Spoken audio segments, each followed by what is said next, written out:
Olá, hoje nós iremos dar início ao módulo de segurança da internet. Nós iremos falar sobre conceitos relacionados à segurança, como criptografia, assinatura digital, certificado, tipos de vírus, como se proteger em uma rede. Segurança.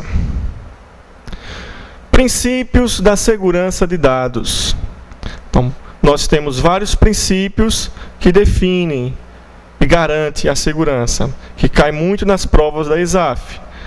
Então, primeira, a confidencialidade. O que isto quer dizer? Isto quer dizer que garante que a informação não será acessada por pessoas não autorizadas. A confidencialidade garante o sigilo da informação. Outro princípio, a integridade. É a garantia de que a informação não será alterada sem autorização. Isto quer dizer que, ao enviar uma mensagem, por exemplo, de e-mail, o seu destinatário irá receber de forma íntegra a mensagem. Pelo caminho, ela não se desviou e ninguém interceptou e alterou o seu conteúdo. Outro princípio, a disponibilidade. É a garantia de que a informação estará sempre disponível quando solicitado. Por exemplo, sistemas da empresa, onde o usuário da estação cliente solicita a execução do sistema e ele vai estar pronto a ser executado e com isso também os seus dados vão estar disponíveis. Outro princípio, a autenticidade. O que isto quer dizer? É a garantia de conhecer a identidade do usuário ou sistema com quem se vai estabelecer uma comunicação. Ou seja, a identidade da pessoa diz que ela é o que diz ser. Então, a mensagem ela vai de forma que identifica os dois lados da comunicação, tanto o lado receptor quanto o lado transmissor. Isso ocorre muito, por exemplo, em transações via internet com bancos. Próximo princípio, a confiabilidade. É a garantia de que o sistema é confiável, ou seja, efetivará a ação conforme projetado. Isto quer dizer que o sistema irá trabalhar sem problemas. O usuário pode confiar naquele sistema quando solicitado. Privacidade, garantia de que o usuário determina quais informações estarão disponíveis e quem poderá vê-las. Isto quer dizer que eu vou determinar quais são as pessoas que terão ter acesso às informações. Então, o usuário determina quais informações e que determinados usuários, computadores, poderá ter acesso a tais informações. E o não repúdio é a garantia de que o autor de um determinado dado não poderá negar a autoria da informação. Isso é utilizado, por exemplo, junto com a assinatura digital, que nós iremos estudar mais adiante. Então, quando eu envio uma mensagem para um destinatário, ele irá receber esta mensagem e ele ficará sabendo que fui eu que mandei a mensagem. Então, eu não posso negar que esta mensagem partiu de mim, porque junto com ela vai minha assinatura digital. Então, aqueles foram os princípios necessários para a segurança de dados. Agora, nós iremos ver as ameaças que o sistema pode passar. São elas: falhas de hardware, que nós sabemos que são imprevisíveis, como a queima de um HD, de uma memória. Nós temos outra ameaça, a vulnerabilidade do sistema. Isto é quando o sistema, em seu desenvolvimento, através do programador, foi desenvolvido deixando brechas de forma involuntária.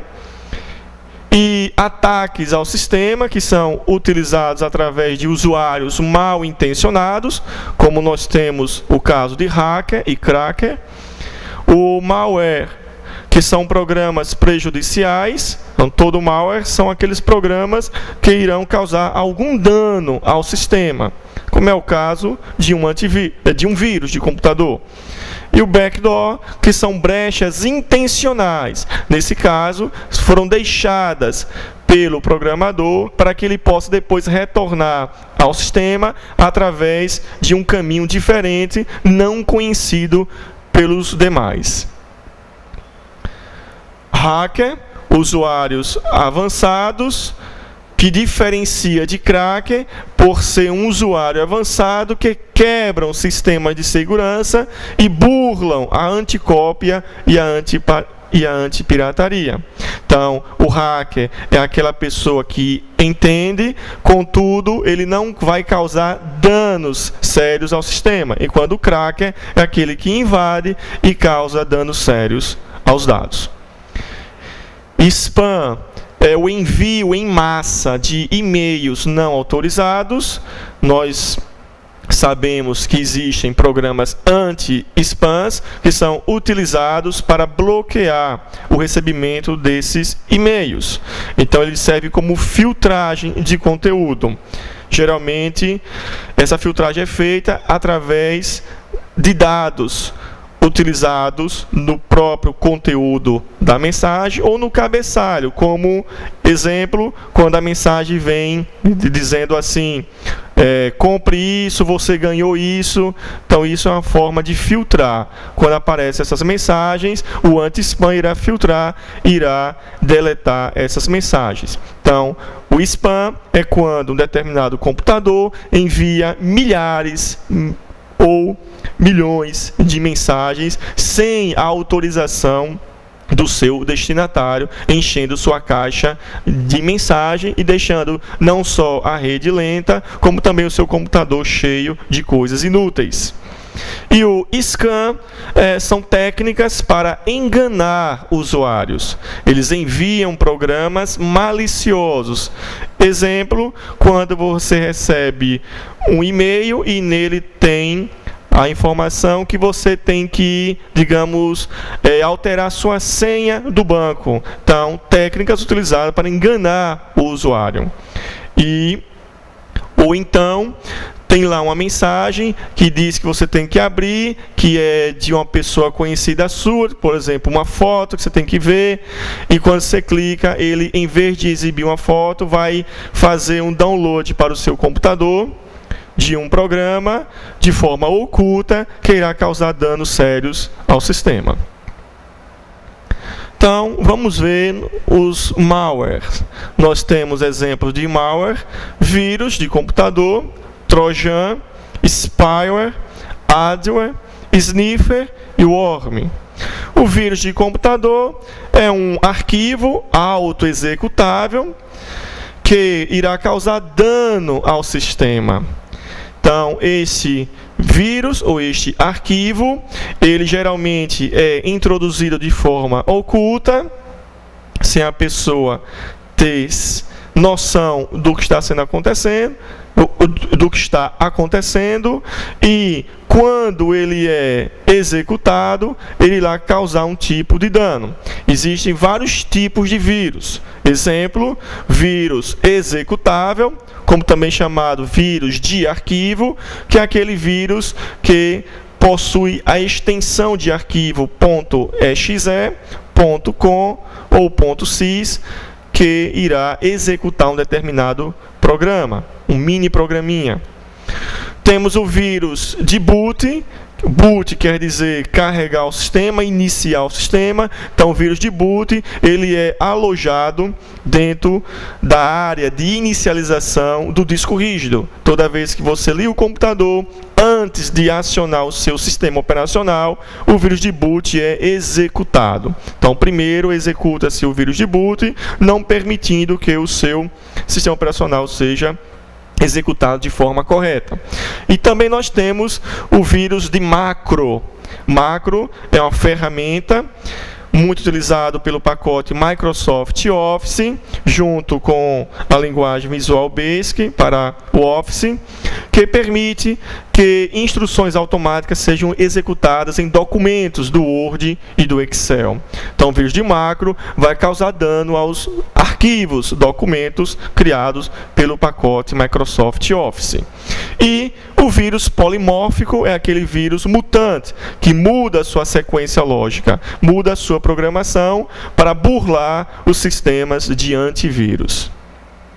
Spyware são programas espiões que são colocados dentro de um sistema através de pessoas mal intencionadas para buscar informações do usuário, como, por exemplo, capturar telas do usuário destinatário e como também capturar as teclas utilizadas no teclado por ele, como, por exemplo, pegar informações de senhas. Adware são programas que colocam propagandas em sites e em programas de computador que não foi solicitado e permitido pelo usuário do sistema. Então, o adware está associado a propagandas, a comerciais. Sniffer é o programa farejador que vai procurar brechas no sistema para poder capturar informações que trafegam na rede. Então, o sniffer ele é utilizado para roubar informações que se encontram trafegando na rede da empresa. Então, um computador é utilizado junto com um programa para roubar estas informações. E o worm é um arquivo que se autocopia para a memória RAM do computador, deixando o computador lento, deixando o sistema lento. Então, ele não é um vírus, ele age como um vírus. Técnicas de ataque ao sistema. Nós temos alguns exemplos. Por exemplo, o DOS, que é a técnica que faz com que o computador vítima não responda às solicitações verdadeiras. Então, é também chamado de ataque de negação de sistema. Então, ele faz com que o computador não responda a uma solicitação de um outro determinado computador, tirando do ar o sistema. Phishing, que vem de pescaria, é a obtenção de dados do usuário através de golpes, como já citado, o golpe que faz com que o usuário responda a uma solicitação de um e-mail. Chega lá um e-mail em seu computador, por exemplo, dizendo que você tem que acessar um determinado site para alteração de dados, como, por exemplo, o CPF. Então, ao clicar no link que eles colocam lá, ele vai fazer uma pescaria, vai buscar colher informações de seu computador sem a sua autorização. Outro exemplo de técnica de ataque é o IP spoofing, que faz um atacante não ser detectado, forjando o endereço IP de origem. Então, nós aprendemos que o endereço IP é o endereço formado por números ou por octeto, 4 números decimais, que identifica a máquina de origem e a máquina de destino. Então, o IP spoofing, ele faz com que o IP de origem não seja detectado pelo computador de destino, geralmente alterando esse IP, forjando um IP falso. E engenharia social é uma técnica que consiste em usar a persuasão. Então, as pessoas enviam mensagens de e-mail e eles usam de persuasão para que as pessoas caiam na lábia e assim cometam algum erro grave. Por exemplo, pede a sua senha, a sua data de nascimento, seu CPF, etc. Então, contra essas ameaças, contra esses ataques, nós temos alguns recursos de segurança, como é o caso de antivírus, firewall, criptografia, assinatura digital, certificado digital e o backup, que nós iremos falar com maior detalhe, que é o que mais pede em prova. Então, primeiro, o antivírus. Como nós vimos, vírus é o arquivo que causa dano ao sistema. O antivírus é o programa de computador que é instalado nele, que permite a localização, ou seja, detectar o vírus e deletá-lo do sistema. Então, para isso, o usuário precisa instalar um antivírus em seu computador, visto que o sistema operacional não traz consigo um, e não só instalar, como também atualizá-lo constantemente. A maioria dos antivírus, hoje, permite a atualização automática da lista de vírus de seu computador, porque nós sabemos que o vírus hoje se autocopia e tem muita gente que cria. Hoje nós temos em média cerca de 1000 vírus por mês que são criados. Existem vários tipos de vírus, como nós vimos, e vários níveis de ameaça. Então, nós precisamos constantemente atualizar a lista de vírus do nosso computador para que ele não venha a cair nas mãos destes. Firewall, como nós já vimos em aulas anteriores, podemos dizer que é uma parede de fogo, é um bloqueio. Então, firewall utiliza recursos de software e de hardware que permite bloquear o acesso à rede e ao sistema do computador, fazendo filtragens nos pacotes dos dados e filtragem em seu conteúdo. Então, não permite um ataque de um hacker e de um cracker ao sistema. O sistema operacional Windows traz consigo um firewall. Lá no painel de controle, na central de segurança, você pode ativá-lo de forma plena.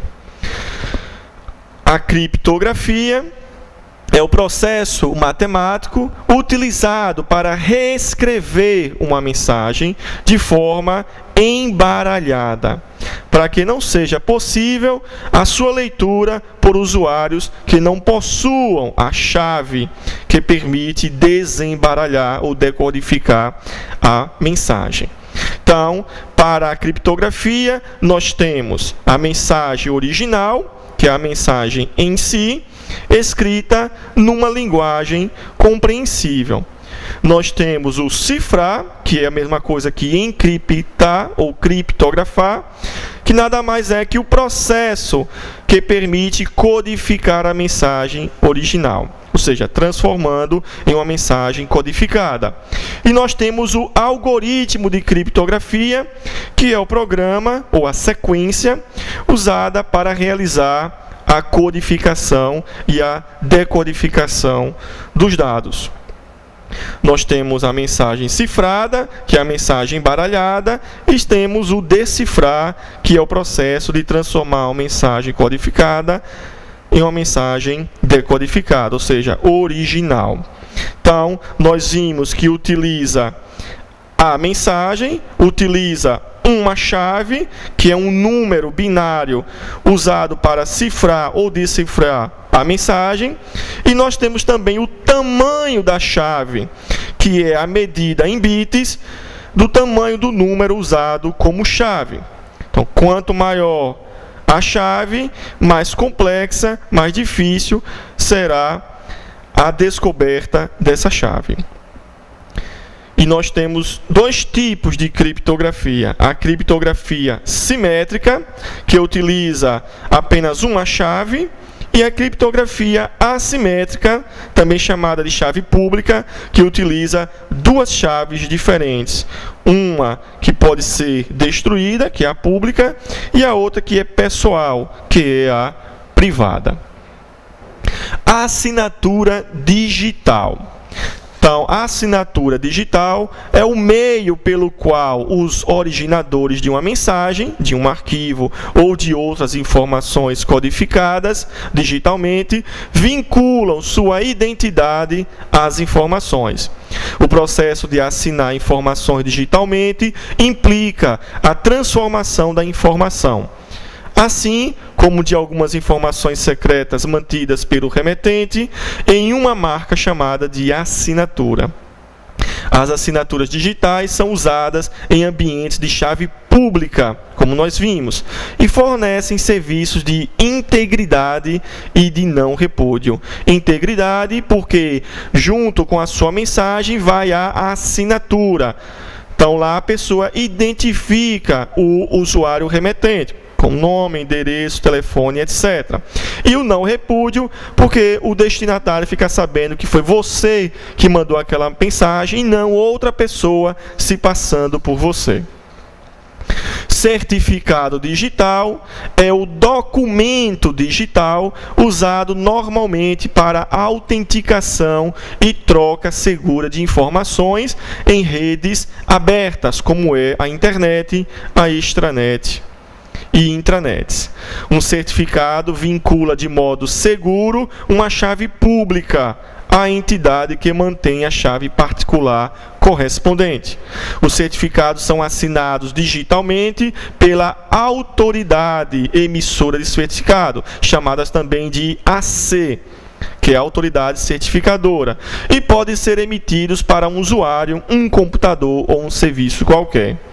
O formato mais amplamente aceito para certificados é definido pelo padrão internacional ITU-TX.509. E backup, que é o termo utilizado para copiar informações, backup quer dizer cópia de dados, permite que o usuário armazene informações importantes do seu sistema em mídias, principalmente em mídias removíveis, como é o caso de fitas, CDs e DVDs. O hardware mais utilizado para backup é a fita magnética, que permite a regravação de forma mais plena. Então, nós temos vários tipos de backup. O backup normal, também chamado de total, o backup incremental, o backup diferencial, o backup de cópia e o backup diário. A diferença entre eles é que, se o usuário opta por um backup normal ou total, ele vai fazer assim a cópia das informações totais do seu computador. E as informações, ou seja, os arquivos copiados, ficam marcados como se tivessem passados por um backup. Isso quer dizer que tanto o programa de backup como o sistema operacional ficam sabendo que determinados arquivos foram backupeados. Já o backup incremental tem a função de copiar apenas os arquivos que foram alterados e os arquivos novos do sistema, informando também que eles foram backupeados. O backup diferencial também copia os arquivos novos e os arquivos alterados. A diferença é que não marca estes arquivos como arquivos passados por um backup. O backup de cópia faz uma cópia de determinados arquivos selecionados pelo usuário e não atribuindo a eles uma marca. E o backup diário faz backup dos arquivos de um determinado dia, de uma determinada data, colocada pelo usuário do sistema, também não marcando-os como arquivos passados por backup. Então, veja bem o exemplo. A empresa X, nós temos tipos de backups que podemos utilizar no sistema, como nós já vimos na aula. Nós temos o primeiro dia da empresa, o segundo dia e o terceiro dia. Então, digamos que no primeiro dia da empresa, o usuário criou o arquivo A. Então, se ele cria nesse dia o arquivo A e ele opta por fazer ou por realizar um backup do tipo normal, ou também chamado backup total, o que é que diz nossa teoria? Que o sistema irá, nesse caso, copiar o arquivo A e irá marcar este arquivo A como sendo um arquivo backupeado. Então, o sistema operacional fica sabendo que este arquivo foi copiado. tem que lembrar também que no primeiro dia de operação de um sistema de backup numa empresa, o usuário tem que iniciar através do backup normal, porque o backup normal copia todos os arquivos do sistema. Agora, se no segundo dia da empresa ele cria o arquivo A, ele altera o arquivo A, porque o arquivo A já foi criado. Ele altera o arquivo A e ele cria o arquivo B e ele opta, nesse caso, por fazer um backup do tipo normal. O que irá acontecer? Como nós vimos no conceito, o backup normal copia todos os arquivos do sistema. Então, no segundo dia, como eu alterei o arquivo A e criei o arquivo B, o sistema irá copiar o arquivo A novamente, vai copiar agora o arquivo B que foi criado, irá marcar os dois arquivos como arquivos backupeados. Mas, se nesse mesmo dia ele opta por um backup diferencial, o que irá acontecer com o sistema? O backup diferencial, como nós já estudamos, eles apenas copia os arquivos novos e os arquivos alterados. Então, neste segundo dia, o arquivo novo quem é? O arquivo B. E quem é o arquivo alterado? O arquivo A. Qual a diferença? É que agora ele não vai marcar como arquivos que passaram por um backup. Isto quer dizer que o sistema não fica sabendo que esses dois arquivos foram backupeados. Se ao terceiro dia, o usuário cria o arquivo C e altera o arquivo B, o que é que vai acontecer? Se eu opto por um backup normal, o que é que irá acontecer com o sistema? Nesse terceiro dia, ele vai copiar o arquivo A, copiar o arquivo B e copiar o arquivo C, marcando-os no sistema como arquivos backupeados. Porque vimos na teoria que se optarmos por um backup normal, o sistema irá copiar todos os arquivos do sistema, não só o C e o B, como também o A. E irá também marcar estes arquivos em seu atributo como arquivos que passaram por um backup. Contudo, se ao terceiro dia eu opto por um backup diferencial, o que isso vai acontecer? Nós vimos na teoria, na conceituação, que o backup diferencial copia somente os arquivos novos e os arquivos alterados. Neste nosso exemplo, irá copiar apenas o arquivo C, que foi criado no terceiro dia, e irá copiar novamente o arquivo B, porque ele foi alterado no terceiro dia. Então, e esses dois arquivos são marcados? Não. Por quê? Porque se trata de um backup diferencial. Em que caso ele iria marcar estes dois arquivos? Se nós optarmos por um backup total, por um backup incremental. Porque o backup diferencial, o backup do dia e o backup de cópia não atribuem uma marca nestes arquivos. Compreenderam? Então, está aqui um exemplo prático do uso de backup que cai muito nas provas da ESAF. Com isso, nós concluímos a parte de segurança da informação e nós iremos agora resolver 10 questões de provas de concurso. Questões de provas, segurança. Questão número 1. A segurança é um quesito que a cada dia ganha mais importância no mundo da computação. À medida que os sistemas ocupam lugares mais estratégicos na vida moderna, a proteção desses requer a aplicação de ferramentas de grande eficiência. O programa que cria uma barreira de proteção no sistema é o alternativa A, proxy, alternativa B, antivírus, alternativa C, anti-spyware, alternativa D, firewall. Então, nós aprendemos que proxy nada mais é que um servidor numa rede que permite intermediar a troca de informações com a rede externa, como é o caso da internet. Nós vimos que antivírus é um programa que detecta e apaga vírus de computador. E vimos que o spyware é um programa espião. Neste caso, o anti-spyware é um programa que bloqueia o acesso de programas espiões ao sistema.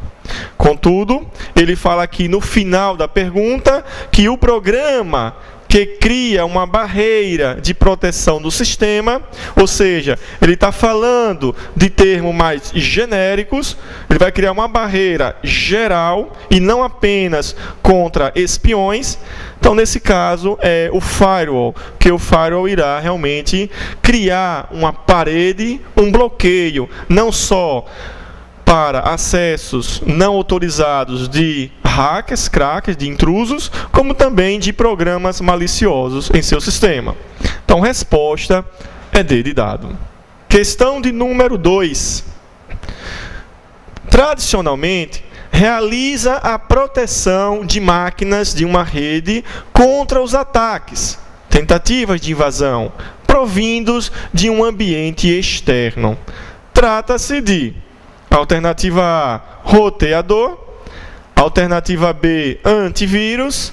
Alternativa C, password. Alternativa D, firewall. E alternativa E, hub. Então, nós aprendemos na aula de rede que o roteador é o hardware utilizado para permitir que redes distintas se comuniquem através de caminhos diferentes, sendo que o roteador ele procura o melhor caminho para o envio dos pacotes dos dados. Nós aprendemos que a internet utiliza roteadores para a troca de informações. Vimos o antivírus, como nós sabemos, programa que localiza e detecta vírus. Password nada mais é que uma palavra secreta, ou seja, é uma senha para um sistema. E vimos firewall, que, como diz a pergunta, ele vai realizar proteção de máquinas de uma rede. E hub, como vimos na aula de rede, é um concentrador. O hub vai distribuir por difusão os dados numa rede entre computadores. Então, resposta D de dado, firewall. Questão 3. No que diz respeito à proteção e à segurança em informática, analisa as definições abaixo. Primeiro item, procedimento para salvaguarda física de informações. Então, nós temos nas alternativas layout, backup, lookup, que eu nunca vi falar, criptografia e, novamente, backup. Então, nós aprendemos que salvaguarda física de informações quer dizer, literalmente, cópia física das informações. E o termo associado à cópia é backup.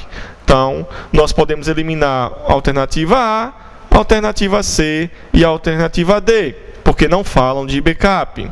Então, estamos aí com duas alternativas para a gente definir, ou a B ou a E. Vejamos o segundo item. Palavra secreta que visa a restringir o acesso a determinadas informações. Então, essa palavra secreta ou é na alternativa B, password, ou é na alternativa E, plugin. Como nós vimos na aula, quer dizer password, porque plugin nada mais é que o termo que relaciona a conexão, a conectar, como a gente faz quando a gente conecta algo ao nosso computador, estamos realizando um plugin. E também plugin é utilizado em software quando fala de arquivos ou programas que irão acrescentar informações ao sistema. Como exemplo, no Internet Explorer, o Firefox Mozilla, nós poderemos adicionar plugins ao browser. Adicionar, por exemplo, a barra do Google, a barra do Yahoo, a barra de ferramenta. Então, isto é um plugin. Então, plugin são programas ou arquivos que irão acrescentar ferramentas ao sistema. Então, não pode ser, porque aqui fala no item 2 de palavra secreta. E o item 3, método de codificação de dados, que visa a garantir o sigilo de informações. Então, nós aprendemos durante a aula que a técnica utilizada para codificar é a criptografia. Então, resposta, item B de bola. Questão de número 4. Os vírus que normalmente são transmitidos pelos arquivos dos aplicativos Office são denominados tipo de vírus. Alternativa A, de macro. Alternativa B, de boot. Alternativa C, de e-mail. Alternativa D, de setor de inicialização. E a alternativa E, de arquivo executável. Então, nós aprendemos que existem vários tipos de vírus.